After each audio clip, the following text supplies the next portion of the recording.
ఈరోజు చెత్త మీద కూడా పన్నేసిన చెత్త ముఖ్యమంత్రి ఇతరం.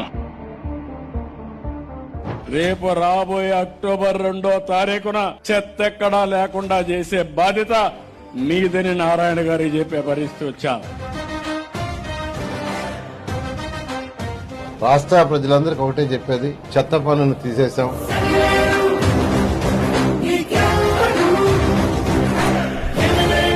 మాట చెప్పిన ప్రకారం దాని ప్రకారం చెత్త పన్ను అనేది ఈరోజు రాష్ట్రంలో లేదు. ఎక్కడా ఎవరు కట్టాల్సిన అవసరం లేదు.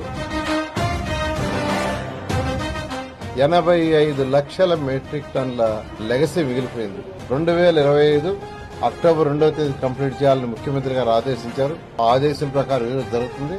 ఖచ్చితంగా అక్టోబర్ 2వ తేదీకి ఈ రాష్ట్రంలో ఏదైతే డంప్ యార్డ్స్ ఉన్నాయో దాంట్లో ఉన్న లెగసీ మొత్తాన్ని క్లీన్ చేస్తామని రాష్ట్ర ప్రజలకు మరొకసారి తెలియజేస్తున్నాను.